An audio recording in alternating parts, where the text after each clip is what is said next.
The gate swings open slowly. Not dramatically, just slowly. The kind of slow that makes you hold your breath without knowing why.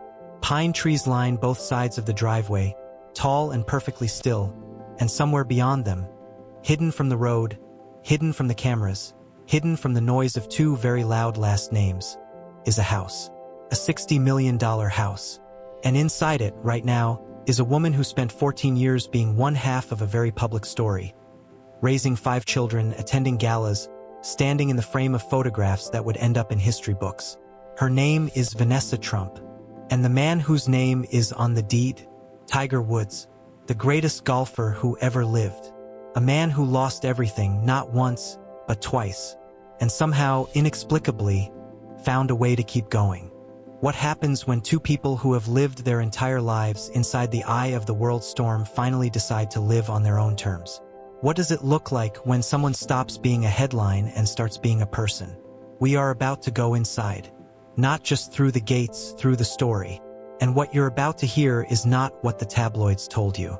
If you've ever watched someone reinvent themselves from the outside and wondered what it actually costs them on the inside, you're going to want to stay right here. Hit that subscribe button, because this channel is where the real story always lives. Let's go back. Not to the mansion. Not yet. Let's go back to a moment that almost nobody covered the way it deserved to be covered. March 2018. A courthouse in Manhattan. No cameras were allowed inside, but there were plenty outside. Jostling, calling her name. Flashbulbs going off like a thunderstorm at noon. Vanessa Trump walked out of that courthouse and she did not wave. She did not smile for anyone. She put her sunglasses on and she kept walking. That was the day her divorce from Donald Trump Jr. was finalized. 14 years of marriage. 5 children. Kai, Donald 3, Tristan, Spencer, and Chloe. A life built inside one of the most recognizable family brands on earth. And in one legal moment, she walked away from all of it. This place is What the breathtaking. cameras It really miss, is so what elegant. they always miss. Let's see the walk upstairs. to Lead the way. car. The moment when the door closes and there are no more lenses pointed at your face. What does a woman feel in that silence? Relief? Grief? Both at the same time? We cannot know for certain what moved through Vanessa Trump in that moment. But we can understand, as human beings, that the end of a 14-year chapter does not feel like freedom right away. It feels like standing at the edge of a very large, very quiet room, and realizing that for the first time in a long time, you are the only one who gets to decide which direction you walk. She grew up in New York City. Her father was a multi-gemstone dealer, her mother a former actress. She was not born into the Trump universe, she married into it. And there is a difference. When you are born into a name, you absorb it slowly, like a language learned in childhood. When you marry into one, you are handed a costume and a script on the same day, and you are expected to already know your lines. By most accounts, Vanessa was graceful at this. She attended the charity events. She stood beside her husband at rallies. She gave interviews that were careful and warm. But people who knew her during those years, friends, former colleagues, have described someone who was quietly, methodically building her own identity underneath the one the world had assigned to her. She launched a handbag line. She focused intensely on her children's lives. She was, by all visible accounts, trying to remain a person inside a role. That is harder than it sounds. Most people never have to try. Now here is where the story pivots. And this is the part that most coverage gets completely wrong. When Vanessa Trump's name first appeared in connection with Tiger Woods, the internet did what the internet always does. It reduced two complicated human beings to a punchline.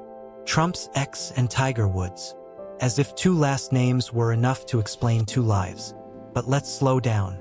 Let's actually look at what was happening to Tiger Woods around the same time that Vanessa was quietly rebuilding her world on her own terms. You already know the outline of Tiger's story. In 2009, the carefully constructed image of the world's most dominant athlete came apart in a very public, very painful way. Sponsorships vanished. Marriages ended. His name, which had been synonymous with greatness, suddenly became synonymous with scandal. And then, just when the world thought the comeback was complete, just when Tiger had managed to win the 2019 Masters and make grown men weep on national television, February 23, 2021 happened. A car. a road in Rancho Palos Verdes, California. A crash so severe that first responders told reporters they were not certain Tiger would survive it. He did survive. But the leg, his right leg, was shattered in ways that doctors described as catastrophic. Multiple fractures, reconstructive surgery, months of rehabilitation that most people would not have endured even for a fraction of what Tiger was fighting to return to. Think about what it means to be Tiger Woods in that recovery room. You are not just healing a leg. You are holding together an identity that is built entirely on physical perfection, on control, on the absolute certainty that your body will do what you tell it to do. And suddenly your body is telling you something very different. What does it feel like to be great and then be broken and then try to be great again and then be broken even worse? We cannot climb inside that experience, but we can sit with the weight of it for a moment. Because that weight is exactly what shapes the man who eventually opened the gates of a $60 million mansion and let someone new inside. Somewhere in your own life, you have probably rebuilt something after it broke. Maybe not a career, maybe not a marriage, but something. If this story is landing somewhere real for you, drop a word in the comments. Just one word that describes what it felt like to start over. The property itself is in Jupiter, Florida. And before we talk about the people inside it, let's talk about the place itself, because the house is not incidental to this story. It is almost a character in it. Jupiter, Florida is a specific kind of wealthy. Not the loud, flashy wealthy of Miami Beach with its nightclubs and neon. Not the old money quiet of Palm Beach. Jupiter is where athletes go when they want privacy that actually works.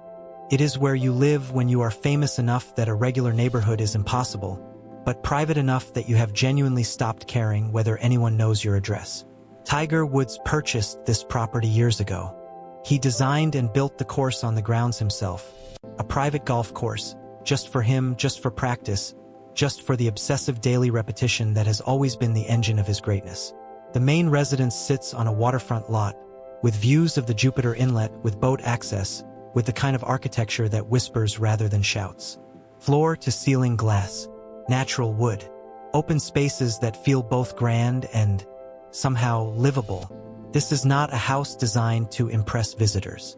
It is a house designed for someone who spent decades living in public and finally decided to live for himself. And now Vanessa Trump is living there too. Let that sit for a moment. A woman who spent over a decade inside the most politically charged family in modern American history.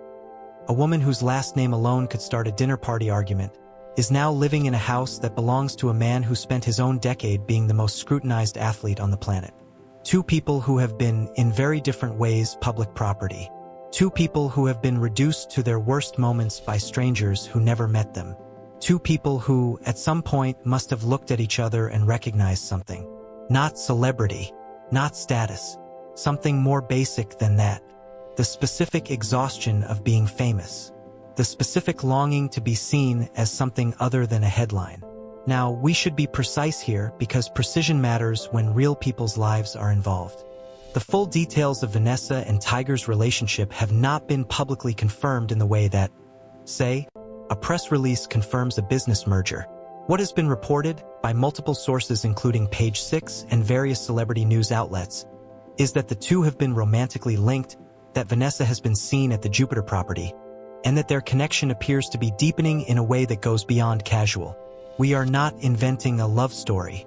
We are tracing the outline of one that appears to be real, and asking what it means for two people who have already lived through the kind of public exposure that would have collapsed most human beings entirely.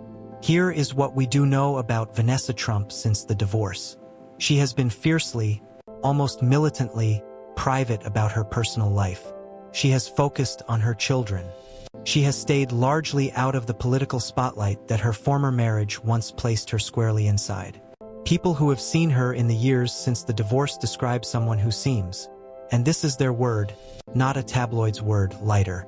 Not because the responsibility of 5 children is light. It is not. But because there is a difference between the weight you carry when you are living your own life and the weight you carry when you are living inside someone else's story. She appears to have put down the second kind.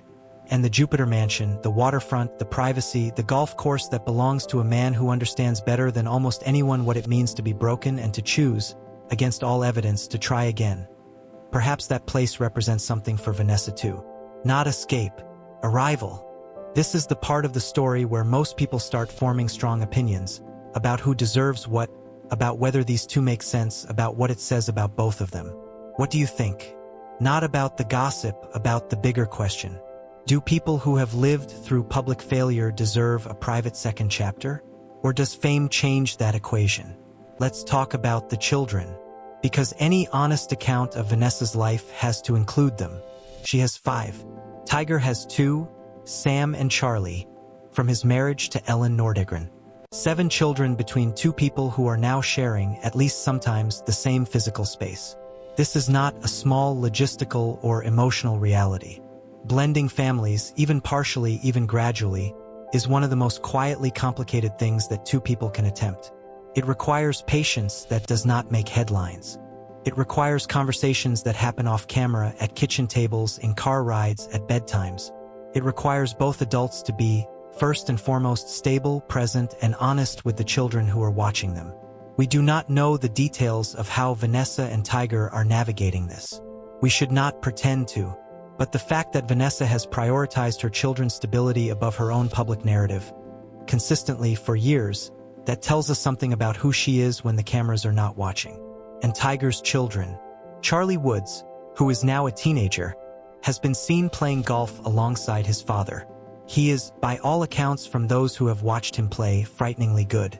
And watching Tiger watch Charlie play is, by some reports, one of the only times that Tiger's carefully maintained composure softens completely.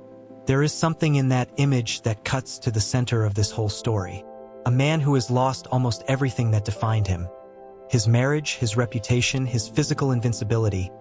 And yet there he is on a golf course, watching his son swing a club, and something on his face says, "This is enough. This is more than enough." If you felt something just now, if that image of a father watching his son landed somewhere quiet inside you, that feeling is exactly why stories like this deserve more than a tabloid headline. If this kind of storytelling matters to you, you already know what to do. Now let's go back inside the mansion. Not literally, because the specifics of the interior have been described but not fully photographed or documented publicly. But let's walk through what we know and what the property itself suggests about the people living there. The main house is reported to span approximately 10,000 square feet. The design philosophy, according to those familiar with the build, is one of deliberate calm. No maximalism, no gold fixtures or ostentatious display of wealth. Natural materials, spaces that breathe, a kitchen designed for actual cooking, a gym that, given Tiger's commitment to physical recovery, is presumably immaculate and comprehensive. And then there is the course, the private, 18-hole golf course that Tiger built on the property grounds. It is not open to the public. It is not a club. It is simply a place for a man who has dedicated his entire existence to one skill, to practice that skill on his own terms, without an audience, without a scoreboard, without the weight of expectation pressing down on every swing. That course is perhaps the most revealing thing about Tiger Woods at this stage of his life. He did not build a theater. He built a workshop, because whatever else has changed, whatever has been lost or broken or rebuilt, the love of the work itself is apparently still there, still burning, still enough to get him out of bed in the morning. And what does it mean that Vanessa Trump chose to enter that world? Not the fame of it. She has had more fame than most people would survive. Not the money. She has lived in proximity to extraordinary wealth for most of her adult life. But the specific texture of Tiger's world, the discipline of it, the privacy of it, the fact that the most famous athlete of his generation has, at this stage, essentially built himself a monastery, a beautiful waterfront $60 million monastery, where the only thing that matters is showing up every day and doing the work. There is something in that, for a woman who has spent years quietly rebuilding her own sense of self, that might be, and we are interpreting here, not reporting, deeply recognizable, deeply appealing, not as a romantic fantasy, as a genuine alignment of values. Let's step back even further, because there is a larger story underneath this one that is worth naming. We live in a cultural moment that is genuinely confused about second chances. We celebrate comeback stories in theory and then punish them in practice. We say we believe in redemption, and then we make sure the people seeking it can never fully escape what they are being redeemed from. Tiger Woods has lived inside that contradiction for 15 years. Every time he wins, someone brings up 2009. Every time he falls, someone says they always knew he would. Vanessa Trump has lived inside her own version of it. The impossible task of being seen as a full human being when you are permanently attached, in the public imagination, to a name that carries more political and cultural freight than almost any other name in contemporary America.